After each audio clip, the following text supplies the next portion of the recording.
For a physical manifestation of United States policy on China, you can't do much better than the USS George Washington, America's only permanently forward-deployed aircraft carrier, based in Japan. It's at the sharp end of one of Barack Obama's major foreign policy decisions, the so-called pivot to the Asia-Pacific region. This is going to be a massive growth area in the future.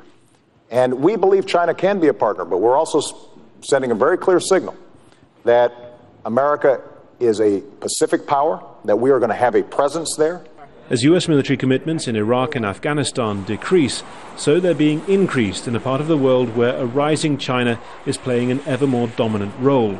It's a policy that Mitt Romney says he wants to push further. This carrier is one of the key tools in the Obama administration's pivot to Asia. Washington has said that it's not targeted against China, but the view from Beijing looks a little different.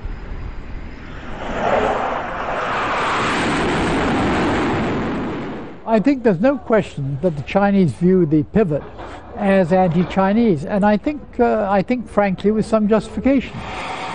As important as regional security may be to the US-China relationship, it's trade that has dominated references to China during the election.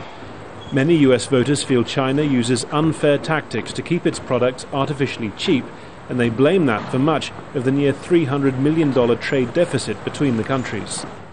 President Obama says his administration has won legal trade challenges and successfully pressured China to allow its currency to rise in value.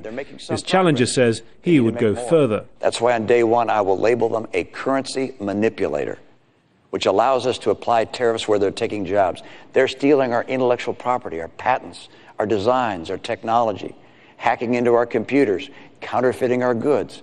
If that's day one of a Romney presidency, how would China respond on day two? Either in kind, that could then escalate into a trade war, or in an asymmetrical way in different areas. We are right now here in Northeast Asia, and Northeast Asian security without China cooperating is a no-starter. Being tough on China has played well for both Barack Obama and Mitt Romney on the campaign trail. But this is a key moment in Chinese politics too, the once-in-a-decade leadership transition almost coinciding with the US election. In 2013, new leaders in Beijing, especially after recent outbursts of Chinese nationalism across the country, will want to show that they can be just as tough on the United States in return. Harry Fawcett, Al Jazeera.